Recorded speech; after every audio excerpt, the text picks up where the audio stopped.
자, 이제 8절에 감가상각비입니다. 감가상각비가 뭔지 모르시는 분들은 없죠? 그죠? 무형자산은 상각, 유형자산은 감가상각. 영어라면 아예 다른 단어야. 이걸 혼용해서 쓰면 무식한 거야. 어? 감모랑은 또 달라. 그지? 자, 기업이익에 돼 있죠. 내용요소와 잔존가액을 추정해서 계속적으로 감가상각비를 계산해서 상각한다. 7번 보세요. 정액법에 의한 감가상각비 계산 사실 한 번만 써주세요. 정액법에 의한 감가상각비 계산 사실. 감가상각 대상금액이 어떻게 돼요? 지금까지 잔존가액 상각하죠? 내용요소로 나누니까 곱하기로 바꾸면 내용요소분의 1이죠. 정액법에 의한 감가상각. 자, 취득가액은 얼마인데? 돈 주고 샀을 때 그게 취득가액. 아까 누가 매입가액 나한테 물어봤지? 너냐? 재고자산은 매입가액이라는 표현을 써. 회계에서. 다 똑같이 취득가액인 거야. 그래서 우리 세법책에도 보면 매입가액이라는 표현도 있고 취득가액이라는 표현도 있고 막 그런 거야. 혼용해서 쓰이는 거야. 그래서 저기 유형자산 파트에는 취득 부대 비용이라고 표현하고 재고자산 파트에는 매입 부대 비용이라고 표현하고 그런 거예요 그냥. 취득가액은 돈 주고 사온 거 얼마 되겠죠? 그죠? 잔존가치는 뭐예요? 내용수 다 채우고 고물상 갖다 팔면 받을 수 있는 돈. 내용수는 쓸 수 있는 기간. 됐어요? 그 잔존가치가 만약에 100만 원, 내용수 5년이라고 가져갈게요. 왜 이렇게 가져가는데? 잘 봐. 집에 가는 길이야. 고물상 아저씨 만났어. 고물상 아저씨가 나한테 그래. 삼촌아, 어디 가는 길이고? 아저씨 안녕하셨어요. 그 사업체에 쓰려고 기계장치 하나 사가지고 가는 길입니다. 그래? 몇 년 쓸 건데? 5년 쓸까 싶은데요. 그래? 5년 쓰고 나면 내한테 와서 그 고철로 팔아라. 내가 100만 원 쳐줄게. 그게 잔존가치 내용연수야. 됐어요? 그래서 5년 썼어요. 5년 쓰고 나서 고물상에 찾아가. 아저씨 안녕하세요. 그럼 안녕하셨어요. 그럼 아저씨가 내한테 그런다고. 처음 뵙겠습니다. 처음 뵙겠습니다. 그게 무슨 말인데? 망구 내 생각이야. 망구 내 생각이라고. 5년? 이거 운전병 출신이 있어? 닦고 조이고 기름칠에 7년 쓸 수 있어. 험하게 쓰면 3년밖에 못 쓰고. 그럼 5년은 뭔데? 망구 내 생각이라고. 잘 봐. 계산사실 망구 내 생각과 망구 내 생각을 집어넣어서 계산한 이 숫자도 망구 내 생각일 거야. 이걸 뭐라고 표현하는데? 거짓말. 근데 회계를 하는 사람들 거짓말이라고 표현하면 자존심 상하잖아. 그래서 이걸 추정치 이렇게 표현하는 거야. 그게 추정의 변경인 거야. 근데 일반 기업의 기준은 정책의 변경이라고. 그래서 그 차이 때문에 시험에 많이 나오는 거야. 추정의 변경은 나머지 다 추정의 변경이잖아. 그러니까 정책의 변경 제외하고는. 그럼 정책의 변경이 뭔지 알아야 되겠네. 정책의 변경은 뭔데? 아니 나머지가 추정의 변경이라며. 그러면 정책의 변경이 뭔 줄 알아야지 될 거 아니야. 회계 변경과 오류 수정이야. 정책의 변경이 뭐예요? 선의선출법에서 평균법으로 바꾸는 이런 거. 그래, 그걸 뭐라고 표현해? 그걸 모르고 그 계산을 하는 게 너무 웃기지 않아? 재고조사 원가 흐름의 가정 변경이야. 그지? 또 측정 기준의 변경.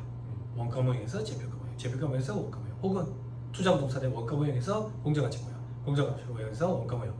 그게 정책의 변경. 그걸 제외한 나머지는 다 추정의 변경인데 감가상각 방법의 변경이 시험에 등장하는 이유는 일반 기업의 기준과의 차이점 때문인 거야. 그래서 그것만 등장하는 거야. 나머지 잘 등장 안 하고. 됐어요? 됐죠? 그 추정치다 그 얘기야. 그럼 세법의 입장은 뭔데? 세법은 이런 거 안 키워. 추정? 뭔 것 같아서 합리적으로 추정하고 그런 거 없어. 세법은 세금을 징수하기 위한 절차니까. 그죠? 그래서 딱 정해놓는다고. 정해놓는다는 얘기가 뭔데? 잔존가치는 거 없어. 세법은. 잔존가치는 거 없어. 내용요소는 딱 법에 정해져 있다고. 정해져 있다고. 감가상각 방법도 법에 딱 정해져 있어. 근데 선택권을 주기 위해서 하나로 정해져 있는 게 아니라 여러 가지를 주고 그 중에서 선택할 수 있도록 돼 있어. 됐어요? 됐나요? 하나 더.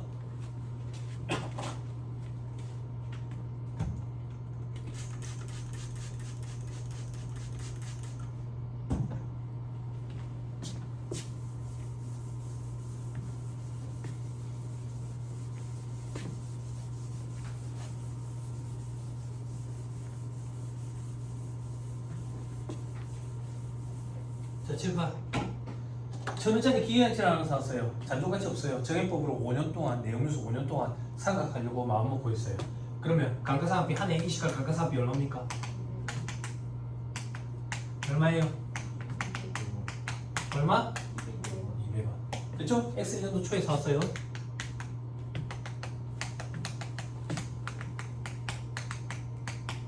자, 회계 세법 차이를 세부 조정할 거야.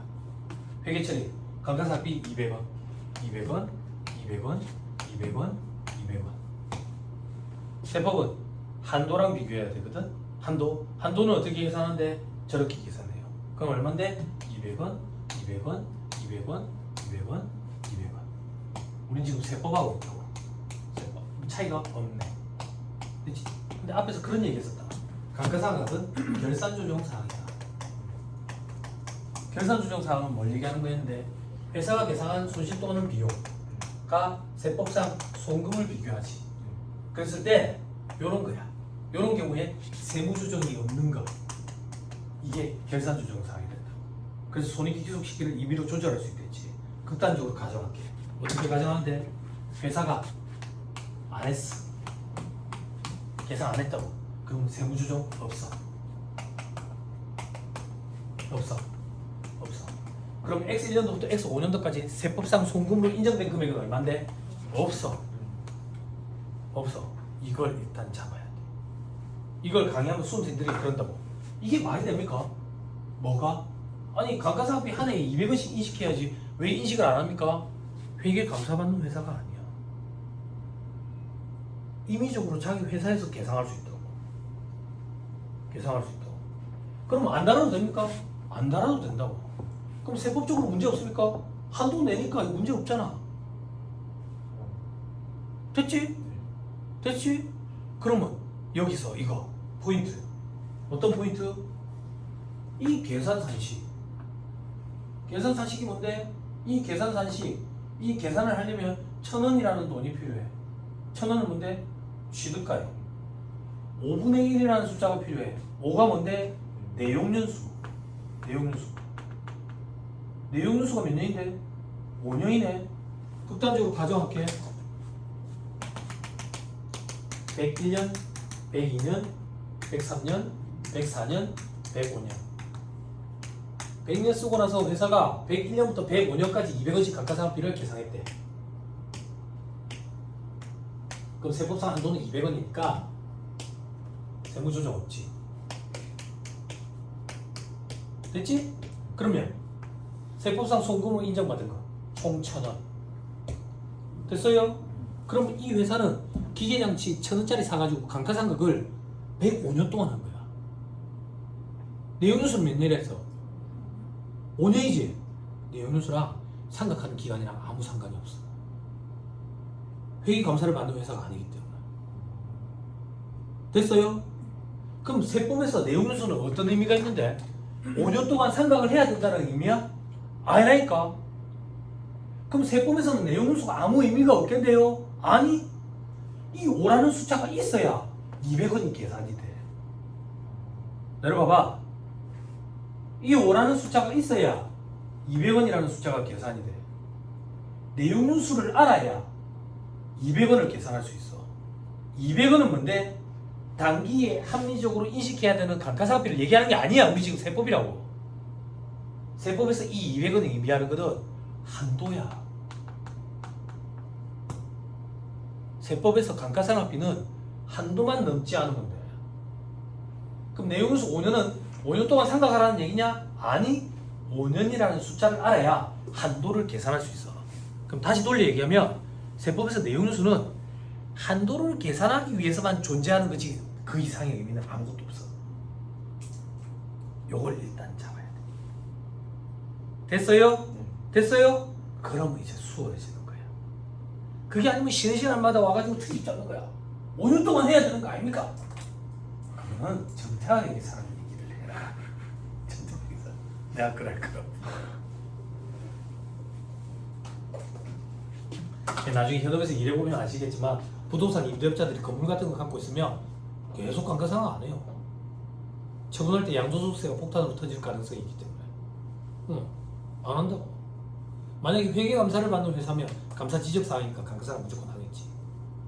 이제 그때는 감가상각 어떻게 하는데요? 합리적으로 추정해가지고 정액법을 할지 정률법을 할 건지, 그지? 이 자산을 사용하는 형태에 따라 가지고 달라지잖아, 그지? 세법은 내용료수의 의미는 저 감가상각비 한도를 계산하기 위해서만 존재하는 거지 내용료수 동안 상각을 하라는 의미가 절대 아니다. 그걸 꼭 기억해야 돼. 됐어요? 오케이, 됐습니다. 자, 밑에 세법 보세요. 매기 최고 한도액의 범위에서 상각 여부는 선택이다. 자, 암기합니다. 그 한도를 상각 범위액 이렇게 표현합니다.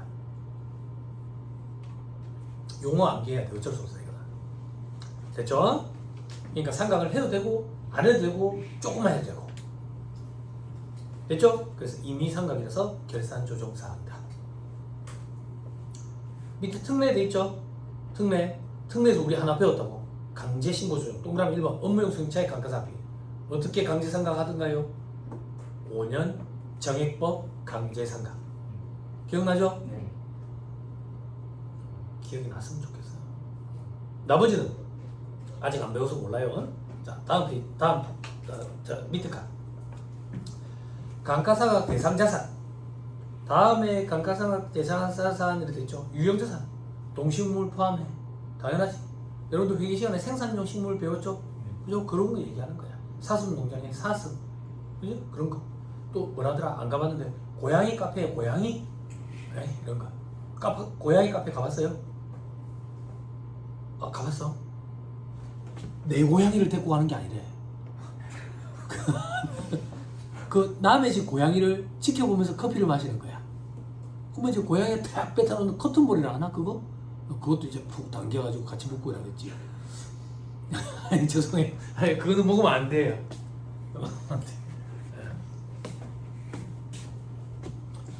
고양이 키워? 그래, 근데 고양이를 좋아해. 고양이를 얼굴을 잡고 눈동자를 이렇게 한 10초 이상 마주쳐봐. 10초 이상. 그럼 저승으로 갈 수 있어. 콘스탄틴 봤어? 바세론 콘스탄틴 말고 키아누 리브스 몰라? 거린이 됐던 키아누 리브스?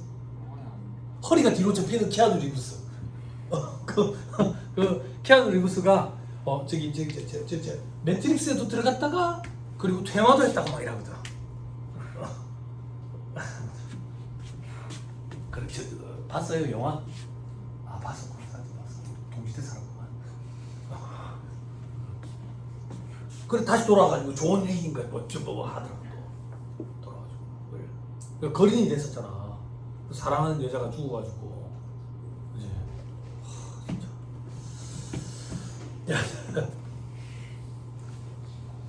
자 그래요. 네. 아니 농담이에요. 고양이 키우시는 분들 지켜보고 있지 마세요. 고양이 핥을 거예요. 자 그러고 동그라미 이번에 무형자산. 그죠? 무형자산 상각하잖아. 개발비 이런 거예요. 그죠? 특허권, 영어권 이런 거예요. 그죠? 회계에서는 어떻게 하든가 영어권 상각 20년 이내의 기간 동안에 기간을 정해가지고 균등 상각하도록 되어 있지. 그지? 회계 시간에 공부 안 했어요? 그죠? 안 했죠. 처음 듣는데요? 왜 처음 들어요? 저한테 얘기해 주세요. 왜 처음 들어요? 국제회계 기준은 영어권을 상각하지 않아. 손상회계처리만 인식한다고. 근데 회복이나 환입은 또 인식 안 하지. 현금 창출 단위로 인식 안 하나? 하여튼 그럴 거야. 고급의 기업에서 공부하면 사업결합으로 취득한 영어권. 근데 일반 기업의 기준은 영어권을 상각을 해. 그래서 좀 있으면 영어권 상각 얘기가 나온다. 세법은 다 오르는 기준이기 때문에. 그래 헷갈리면 안 돼. 아 괜히 헷갈리나. 여러분 봐봐. 여러분 1차 시험에 회계 시간에 말 문제 보기에 영어권은 기간을 정해가서 20년 이내의 기간 동안 균등 상각한다. 그러면 틀린 소리야. 근데 세법에서 맞는 소리라고. 무슨 말인지 이해해? 국제회계 기준에서 영어권은 상각하지 않아. 손상은 인식한다. 손상. 여기서 말하는 영어권은 내부적으로 창출한 영어권이 아니다. 내부적으로 창출한 영어권은 무형자산 26권을 충족 못한다. 그지? 왜? 왜? 왜? 왜? 왜? 식별 가능성을 충족 못하기 때문이다. 됐죠? 됐죠? 근데 사업결합으로 취득한 영어권, 외부구입 영어권은 사업결합 기준사상 무형자산 정의 충족한다. 무형자산이다. 근데 무형자산 기준사상 무형자산은 아니다. 배웠죠? 예전에 감정평가사 1차 시험에 등장했어요. 무형자산, 다음 중 무형자산 기준사상 무형자산에 해당하지 아니하는 것 정답 영어권이었다. 왜? 사업결합으로 취득했던 내부적으로 창출했던 간에 식별 가능성을 띠지 못한다. 그지? 그렇지만 사업결합 기준사상 무형자산에 해당한다. 그래서 여러분들 보면 손상호 예기철 한이 뭐 이런 말들은 사업결합 기준사상 무형자산 요건을 충족하기 때문에 하는 거예요.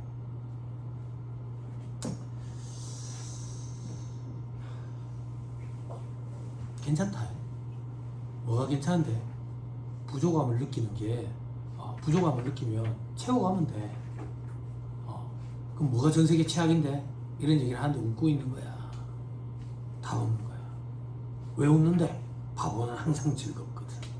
근데 우리 시험에서 바보는 합격하지 못해. 바다의 뽀배. 부족함을 느끼면 정리를 해야 돼.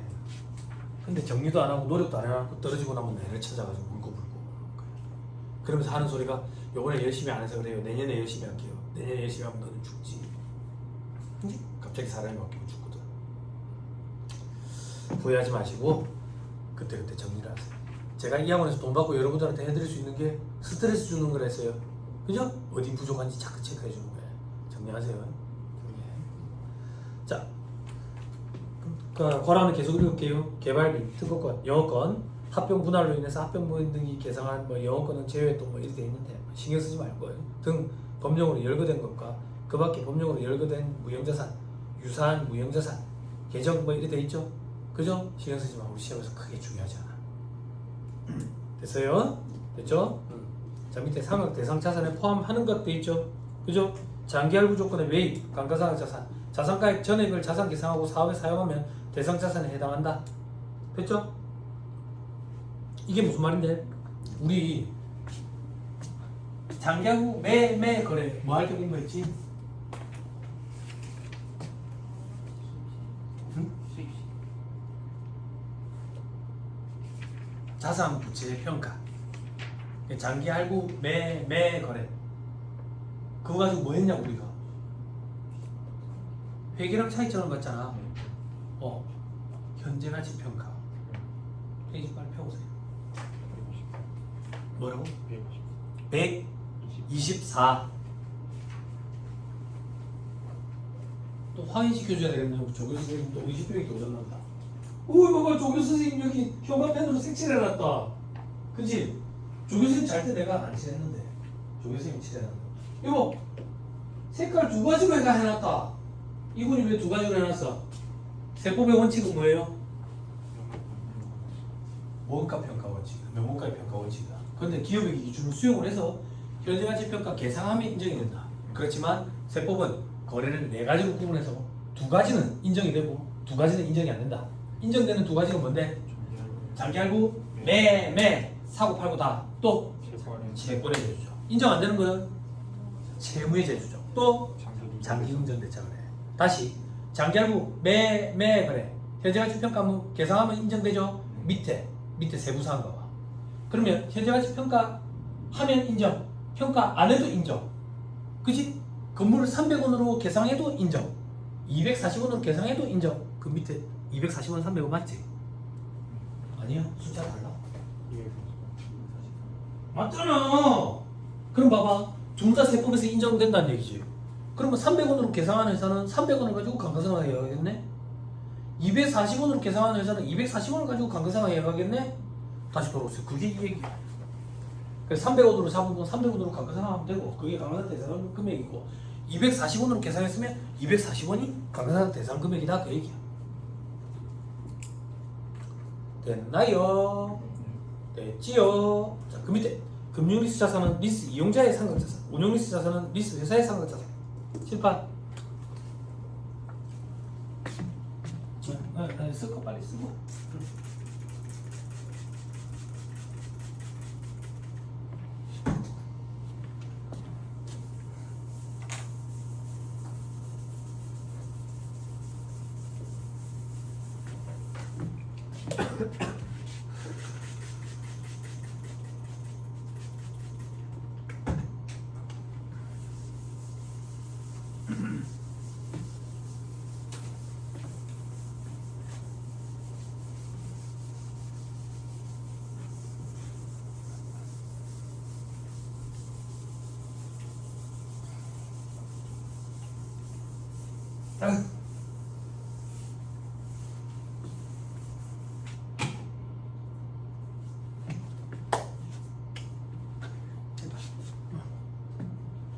안녕하세요.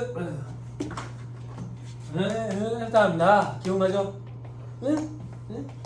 고객님, 저희가 다 빌려드릴게요. 그지? 실제로 내한테 있고 법적 소유권이 얘들한테 있고 내 거 있든 내 거 아닌 내 거 같은 리스 같은 그런 거. 그지? 그지? 그지? 그래서 리스 제공자, 얘들은 제공자, 리스 이용자. 그지? 세법에서 얘를 뭐라 그러지? 시설 대여업자. 시설 대여업이라고 얘기한다고. 리스를. 그럼 시설 대여업자 제공자 입장에서 매개 처리, 이용자 입장에서 매개 처리. 그지? 리스 기준서가 2019년인가 전면 개정이 됐어. 근데 우리나라 세법은 아직 그걸 안 받아들이고 있다고. 뭐 과거 기준대로 해야 돼. 과거 규정은 어땠는데 금융 리스인지 운영 리스인지 구분을 한다고. 누가 구분을 하는데? 얘들이 제공자가. 이용자는 얘들한테 전화해서 물어본다고. 전화해서 물어봐. 그래서 제공자가 금융 리스래. 금융 리스. 그럼 제공자 입장에서는 어떻게 처리하는데? 금융 리스 채권, 선금 리스 자산, 채권으로 계산했다고. 그지? 이용자는 금융 리스 자산. 여러분들 지금 요거를 여기 사용권 자산이라고 잡잖아. 예전에는 금융 리스 자산. 차를 잡았어. 차를. 그리고 여기는 금융 리스 부채. 부채. 됐어요? 커피값 없다고 볼 때. 그럼 자산 누가 잡았어? 이용자. 그래서 이용자가 감가상각을 해봐. 그 얘기야. 됐어요? 운용 리스는 단순히 임대차 거래라고. 얘들한테 소유권이 있다고. 얘들이 상각을 해가지. 그 얘기야. 됐어요? 됐죠? 오케이. 내가 이것도 한번 보여줄 것 같은데 두 개 끊어서. 데칼코마니 이런 얘기 했지. 데칼코마니 해봤어요, 조교 선생님. 요거 이해하려면 데칼코마니 물감도 짜봐야 돼. 물감이 없구나.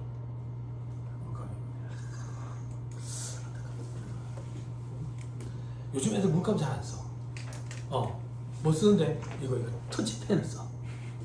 그래가지고 이거 뭐지? 이거 네모난 거 이거 아까 너 갖고 온 거. 태블릿 여기에다가 이제 그림 색칠을 하는 거지. 물감 쓸 일이 잘 없네. 얼굴에도 좀 묻히고 그래야 되는데. 그지? 그래야 엄마한테 이제 등짝 스매시도 한 대 맞고 이러는 거지. 새 옷에다가 묻혀가지고.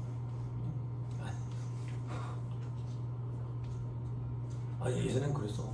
너무 라떼. 그런데 크리스마스 때 받고 싶은 선물이 뭔데? 그러면 포스트 칼라 물감이요? 막 이러고 그랬다고.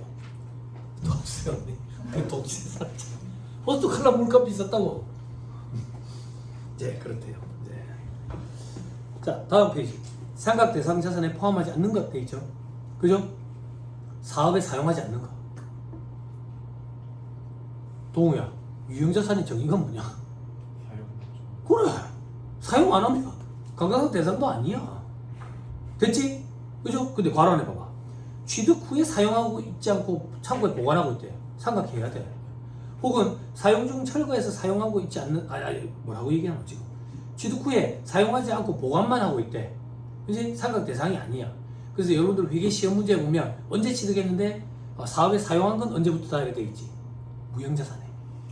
그럼 사용한 시점부터 삼각 대상 기간에 들어가잖아. 그 얘기야.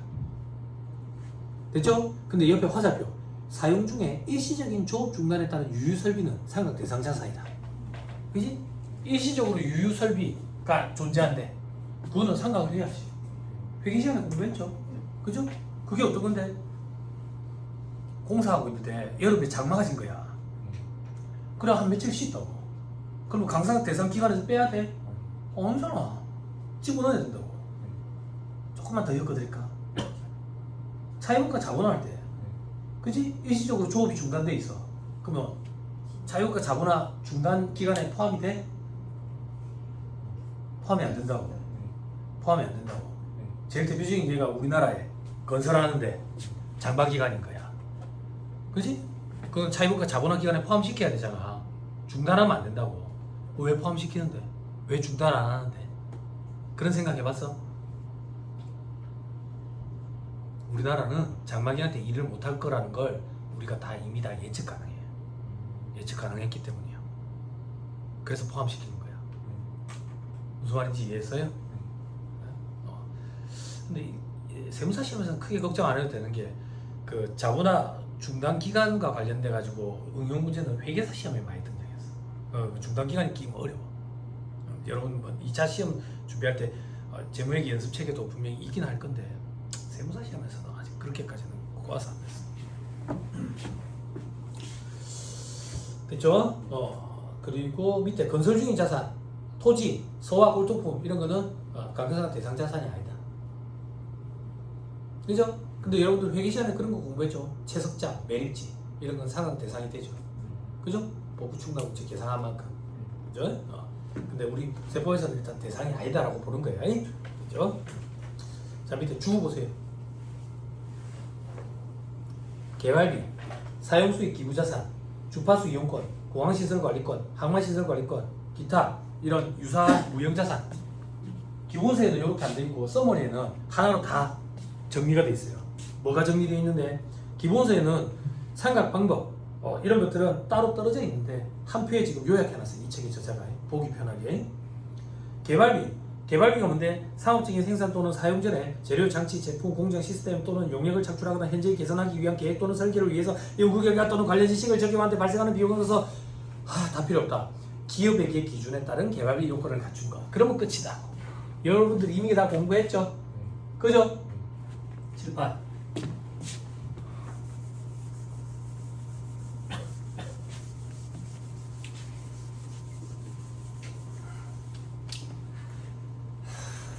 칠판 치우는 게 일이다 진짜. 응? 왜 이래 안 좋아질까?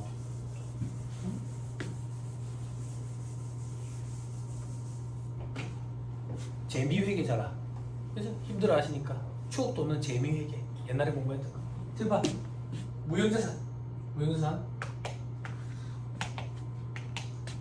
돈이 들어가고 있어.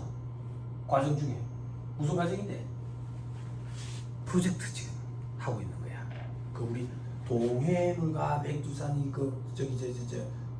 애국가 할 때 보면 하얀 가운 입은 사람. 왠지 뭔가 삼성전자에서 반도체를 찢는 것 같은 그런 느낌. 그 인건비도 들어가고 있고 재료비도 들어가고 돈이 자꾸 들어가는 거야. 그때 든 돈을 비용 처리할 거냐 자산으로 잡을 거냐 요걸 회계에서 구분하자 그 얘기야. 그래서 그걸 구분할 때 지금이 연구 단계인지 개발 단계인지 구분을 좀 하자 그 얘기야. 그럼 연구 단계와 개발 단계는 어떻게 구분하는데? 연구하고 앉았네 그러잖아. 뭔가 뜬구름 잡는 소리 하고 있으면 연구 단계인 거야. 뭔가 가시화된 게 보이면 개발 단계인 거야. 그 시제품이 생산이 되고 막 이러면. 그지? 그리고 지금 뭐 이런 거. 지금, 금형, 주형 뭐 이런 거. 그지? 이런 것들이 있으면 뭔가 가시화돼 있으니까 그지? 개발 단계인 거지. 아무튼 이 단계에서 발생한 지출은 어떻게 처리해? 단기 비용 처리한다. 됐지? 계정 과목은 국제 기준으로 계정 과목을 강제하잖아. 근데 일반 기업의 기준에서 일반적으로 이걸 연구비 이렇게 표현한다. 개발 단계에서 발생한 지출은 어떻게 처리해? 비용 자산. 자산인식 요건을 갖춰야 돼. 모두. 요건이 몇 가지예요? 요건 6가지예요. 이걸 모두 충족한 시점 이후부터 발생하는 지출은 자산으로 잡지.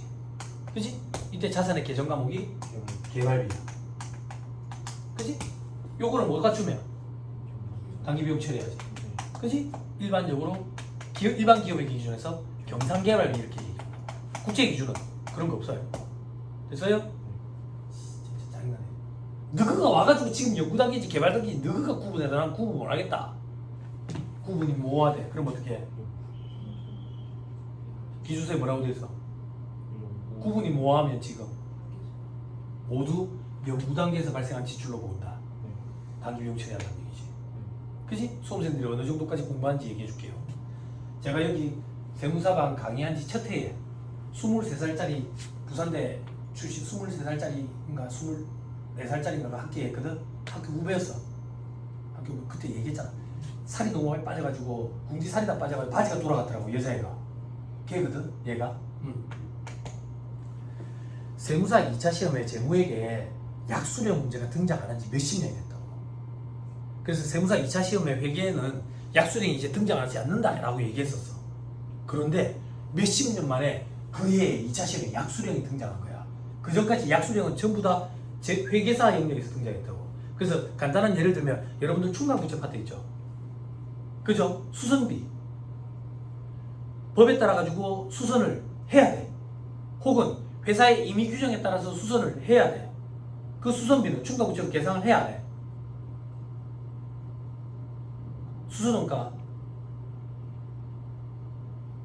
해야 돼. 쉴까야 말까야? 형님 해줘요. 수선원가는 수선비는 충당부채 계산 안 하지. 그지? 회사 임의적으로 수선 정책이 있을 때 법에 따른 수선은 어떻게 해? 3년마다 주기적인 수선을 해야 되는데 법에 따라 충당부채 계산을 안 하지. 그래서 수선비는 법에 따르든 회사가 임의적으로 하든 충당부채 계산을 안 해. 다. 왜 안 해? 왜 안 해? 왜? 장동민이 그러는데 되게 막 이게 공감되더라. 학원에서 내가 그렇게 하고 싶더라고. 도대체 왜? 막 이렇게. 왜 안 해? 회피 가능하기 때문에. 공장 운영 방식을 개선해가지고. 그지?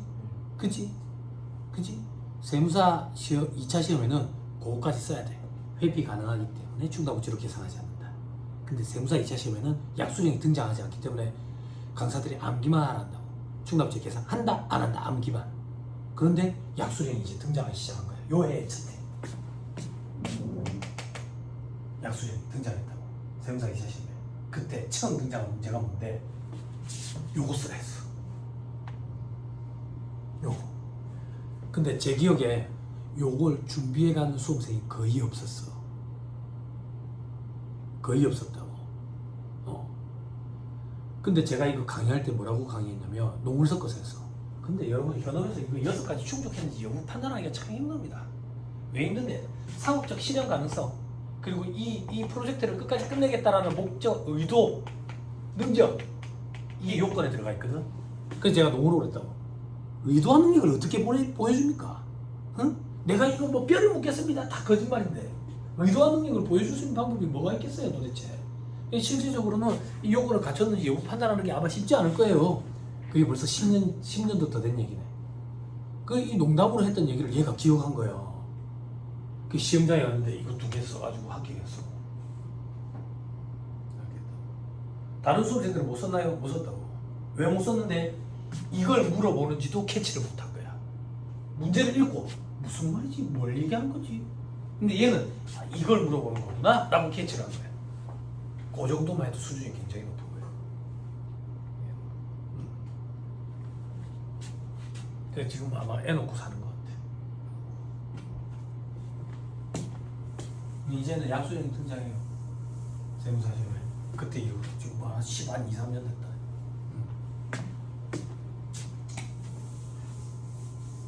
부산대 교양학과 출신이었어. 그래가지고 걔한테 말도 좀 붙이고 그랬더니 학원에 이상한 소문이 난 거야. 어떤 소문이? 저 장용호 세무사는 학연을 굉장히 따시대. 학교 후배들을 굉장히 좋아한다고. 학교 후배들 내가 왜 좋아해? 끌어주려고 내가 그 능력도 안 되는데 그냥 보고 있으니까 안타까워서 그랬지. 왜 이렇게 부산대생들이 잘 안 풀릴까 싶어가지고. 근데 보니까 끈기 있게 하더라고. 끈기 있게. 얼굴 시커매졌어. 진짜 여자인데 바지가 막 확 돌아가고 저기 서가지고 공부하는데, 그래서 내가 가가지고 그랬다고. 야, 니 이제 합격하겠다. 아, 정말요? 왜요? 그러더라고. 시커먼 얼굴이. 아우, 뭐 놀리지 마세요. 그러더라고. 걱정하지 마라. 합격하면 다시 얼굴 금방 하얘진다. 하루 만에 금방 하얘지더라고. 하얘지더니 시집도 가더라고. 그것도 이제 30대 중후반인데. 요거 요 개발비. 그래서 기업의 기준에 따라서 개발비 인식 요건을 갖췄대. 그러면 회계에서 개발비랑 무형자산 잡아야 되잖아. 그럼 세법에서도 그러면 무형자산으로 본다 그 얘기야. 됐죠? 그럼 이제 오른쪽에 상각은 어떻게 하느냐? 월할상각이라고. 월할상각. 자, 20년 이내의 범위 내에서 연 단위로 선택한 내용수를 적용해. 근데 신고를 안 하면 그냥 무조건 5년간 균등상각이야. 균등상각이 뭔지 물어보는 수험생들이 있더라. 7월 1일이면 올해는 6개월만 상각하잖아. 그런 걸 균등상각이라고 해. 됐죠? 됐나요? 저 밑에 별표시 1번에 동그라미 2번. 연구비는 손비철이다. 회계랑 입장이 같다. 됐나요? 됐어요. 요 관련돼 가지고 대법원 판례가 하나 나가지고 이슈됐던 게 있거든. 몇 년 전에. 아직 그런 거 얘기해가지고 이해할 수준이 아니니까 나중에 객관심판 할 때 얘기를 좀 해줄게. 아마 나올 가능성이 있지 않을까 싶어서. 여기 어디 책에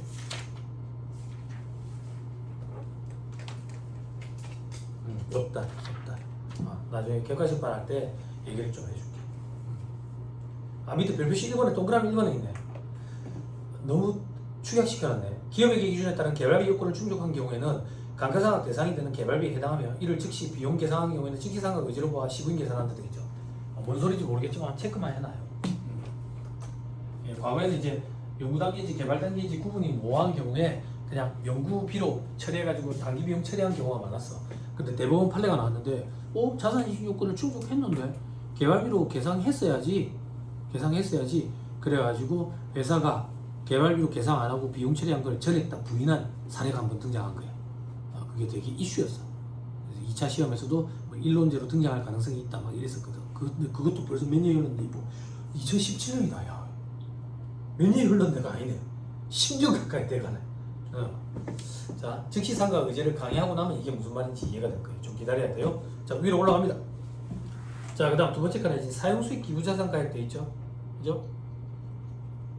사용수익 기부자산은 부가세법 할 때 얘기했다고. 내가 건물을 지어줬어. 누구한테? 국가에. 내 돈을 들여가지고. 내가 미쳤냐고, 바보냐고. 대신에 내가 그 건물에서 장사할 수 있는 권리를 받아오는 거지. 사용 수익할 수 있는 권리. 그러면 이거는 기부가 아니라 교환이라고 그랬지. 교환. 대가성이 있지. 그래서 부가세법상 재화의 공급에 해당한다 했었지. 그럼 내가 받아온 건데 장사할 수 있는 권리.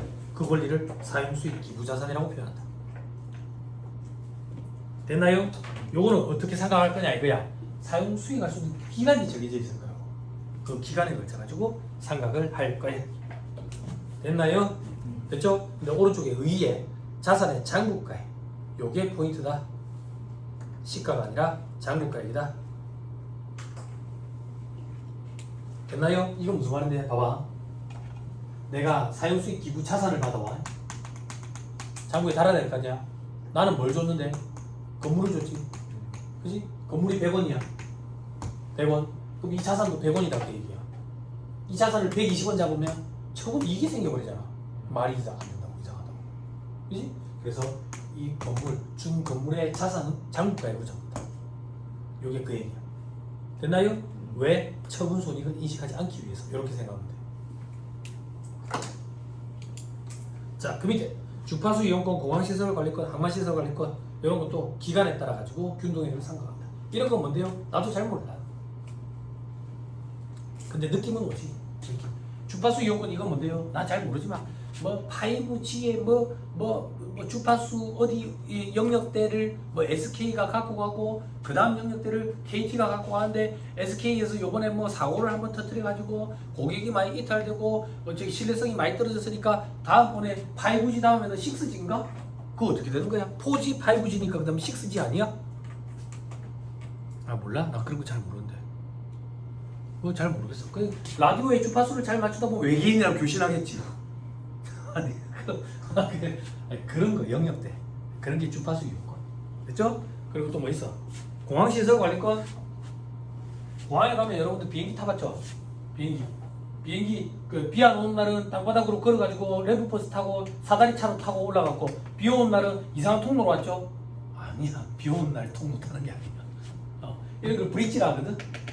이게 공항 자산이야. 공항의 자산인데 한국공항공사 혹은 인천국제공항공사, 인천국제공항공사 말고는 전부 다 한국공항공사거든. 여기랑 항공사랑 계약을 맺어. 만약에 부산의 에어부산이다. 예를 들어서 부산의 김해공항, 한국공항공사랑 에어부산은 브릿지를 2개를 계약을 맺었다. 근데 이 2개를 다 쓰고 있으면 그 다음 비행기가 내려오면 비가 오든 말든 밑에 램프로 걸어가지고 램프버스를 타고 오는 거야. 요런 거 공항시설 관리권. 그리고 또 항만시설 관리권. 내 느낌상 그때 태풍 매미 왔을 때 골리앗 크레인 넘어갔잖아. 항구에. 이제 너무 옛날 얘기가. 부두에 가면 컨테이너 박스를 옮겨야 될 거 아니야. 이렇게 큰 크레인이 컨테이너 박스를 이렇게 들어다가 배에다가 실어야 될 거 아니야.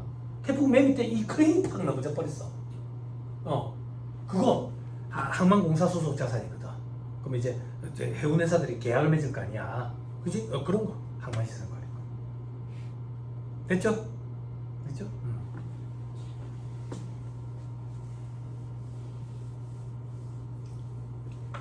자, 유사무형자산이 되어 있죠? 그죠? 유사무형자산이라는 게 있다 하더라. 끝! 보지 마세요. 자, 넘어갑니다. 자, 4-161페이지 감가상각 시부인 계산 구조로 되어 있죠? 그죠? 여기서부터는 잠깐 끊었다가 얘기를 좀 해봅시다.